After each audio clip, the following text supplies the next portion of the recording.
दोस्तों स्वागत है आपका हमारे चैनल स्मिथ स्टडी सेंटर में। दोस्तों इस वीडियो में हम एक एक नियम सीखेंगे। अगर इस वीडियो को आप इन तक देखते हैं तो आपको एक एक नियम में कोई दिक्कत नहीं आएगी। एक एक नियम पर आपको कैसा भी प्रश्न दे दिया जाए तो आप उसको चुटकी में हल कर पाएंगे। इस एक एक नियम पर मैंने 3 प्रश्न लिया हूँ और इस तीनों प्रश्न का मैं सोल्व करूँगा। और अगर आप इस तीनों प्रश्न को अच्छे से समझ जाते हैं तो आपको कोई एक एक नियम पर कैसा भी प्रश्न दे दिया जाए आप उसको चुटकी में सोल्व कर पाएंगे। तो वीडियो को इन तक जरूर देखिएगा। तो चलिए वीडियो स्टार्ट करते हैं। वीडियो स्टार्ट करने से पहले हम आपसे यह बता देते हैं कि एक एक नियम का सवाल कैसा होता है, यानी एक एक नियम का प्रयोग क्यों होता है, किस चीज़ पर होता है।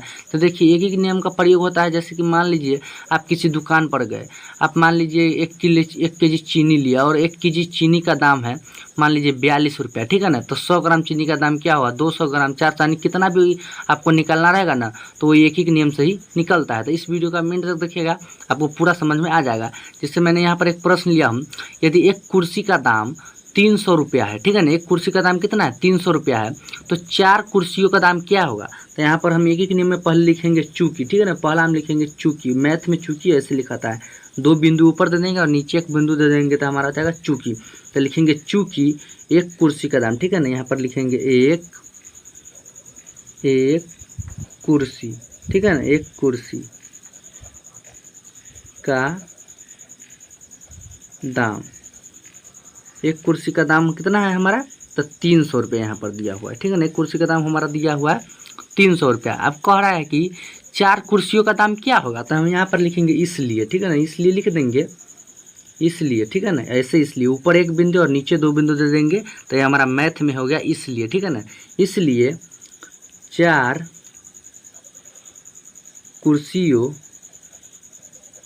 कुर्सियों का दाम, 4 कुर्सियों का दाम हमारा हो जाएगा यहाँ पर देखिए, तो यहाँ पर देखिए 300, ठीक है ना। एक कुर्सी का दाम है हमारा 300, तो 4 कुर्सी का दाम क्या होगा तो हम सिंपली इसको गुना कर देंगे, 300 गुने कर देंगे 4 तो हमारा आ जाएगा 1200 रुपया, ठीक है ना। आई होप आप इस क्वेश्चन को समझ गए होंगे कि इसको मैंने सोल्व कैसे किया। जैसे कि यहाँ पर देख लीजिए एक कुर्सी का दाम दिया रहा है इतना और 4 कुर्सी का निकालना तो हम डायरेक्ट गुना कर दे, ठीक है ना। यानी मान लीजिए आपसे पूछ दिया मैंने कि एक कलम का दाम 5 रुपया, तो 2 कलम का कितना होगा तो आप डायरेक्ट किएगा 10 रुपया हो जाएगा। तो उसी प्रकार एक कुर्सी का दाम है 300, तो 4 कुर्सी का क्या होगा तो हम गुना कर देंगे, 4 तिया 12 यानी 2 को जीरो बैठा देंगे तो 4 तिया 1200, ठीक है ना। यानी 1200 रुपया हो जाएगा हमारा 4 कुर्सियों का दाम। और एक ही नियम में आपको ये लिखना रहेगा, ठीक है ना, यह लिखना आवश्यक है। चूँकि लिखेंगे पहले, फिर इसलिए लिखेंगे, ठीक है ना। यह छोटा सा क्वेश्चन था, फिर इससे डबल ये है, फिर इससे डबल ये है, यानी ठीक है ना। यानी यह तो चुटकी का सवाल था, अब यह इसमें थोड़ा टाइप का, यानी इससे थोड़ा भारी है, ठीक है। भारी तो कुछ भी नहीं होता लेकिन आसानी है, आप लोग के लिए भारी लगेगा। अब यहाँ पर देखिए मैंने दूसरा प्रश्न लिया हूँ, यदि 4 कलमों का, ठीक है ना, यदि 4 कलमों का मूल्य 80 रुपया है तो 1 कलम का मूल्य क्या होगा। अब इसको हम कैसे बनाएंगे, यहाँ पर देखिए पहले हम यहाँ पर लिखेंगे एक, यहाँ पर लिखेंगे चूकी, ठीक है ना। पहला दान हमारा लिखा था चूकी, तो यहाँ पर लिखेंगे हम चूकी, क्या कह रहा है 4 कलमों का मूल्य, यहाँ पर लिखेंगे 4 कलमों का मूल्य, ठीक है ना। 4 कलमों का मूल्य हमारा कह रहा है कि 80 रुपया है, तो डायरेक्ट हम 80 रुपया लिख देंगे, ठीक है ना। 4 कलमों का मूल्य कह रहा है हमारा 80 रुपया, ठीक है ना, तो 80 रुपया लिख दिए। आप कह रहा है तो 1 कलम का मूल्य क्या होगा, तो यहाँ पर लिखेंगे इसीलिए, ठीक है ना, इसीलिए 1 कलम का मूल्य, 1 कलम का मूल्य। अब 1 कलम का मूल्य कैसे निकालेंगे, यहाँ पर देखिए क्या कह रहा है कि 4 कलमों का मूल्य इतना है, तो 1 कलम का मूल्य क्या होगा।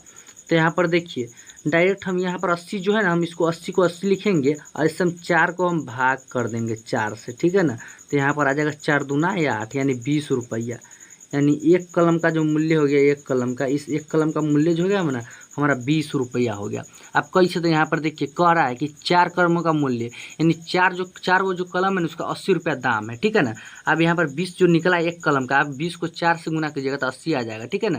यहाँ पर देखिए ये भागा में कैसे गया, तो यहाँ पर देखिए गुना में है, ठीक है ना, बराबर है ना, बराबर यानी समीकरण बन गया। तो यहाँ पर गुना में है, यानी देखिए कलम है और 4 है, तो इसके बीच कुछ नहीं, तो क्या चिन्ह है गुना का चिन्ह है, तो यह भागा में चल गया, यानी तो काटेंगे तो हमारा जाएगा 20 रुपया, ठीक है ना। तो यानी 4 कलमों का मूल्य जो हमारा हो गया 20 रुपया, ठीक है ना। एक एक नियम में इसी प्रकार बनता है।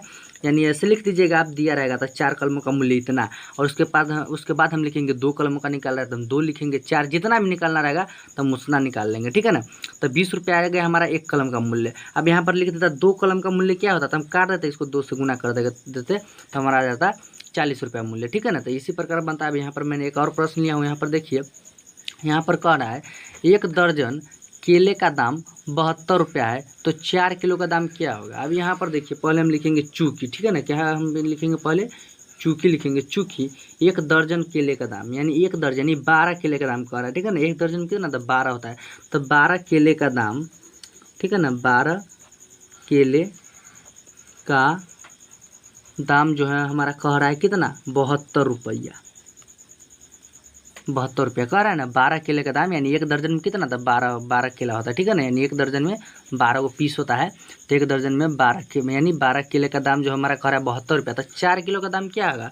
तो यहाँ पर देखिए, पहले हम 1 कलम का निकालेंगे, ठीक है ना, 4 कलम का निकालने की जरूरत नहीं है, ठीक है ना। पहले हम 1 कलम का निकालेंगे, उसके बाद हम 4 कलम के निकालेंगे। तो यहाँ पर देखिए, तब लिखेंगे हम इसीलिए 1 केले का मूल्य, ठीक है ना, 1 केले का मूल्य, 1 केले का मूल्य, ठीक है ना।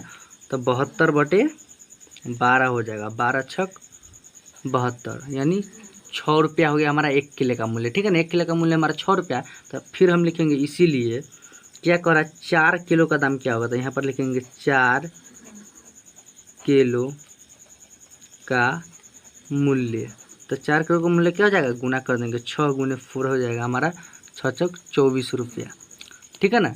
यहाँ पर देखिए 1 दर्जन केले यानी 12 केले का दाम इतना है, तो 1 केले का क्या हुआ। तो यहाँ पर देखिए जितना दिया रहेगा ना, मतलब जितना केला दिया है, जो भी दिया रहा है उसको हम क्या करेंगे, दर्जन से भाग दे देंगे। यहाँ पर दिया है ना दर्जन, 1 किलो दर्जन का दाम 72 रुपया है, तो 4 किलो का दाम क्या निकाले, तो यहाँ पर 72 है ना रुपया, इसको हम क्या करेंगे दर्जन से भाग दे दिए, तो हमारा देगा 6 रुपया, यानी 1 किलो का दाम हमारा कितना आ गया 6 रुपया।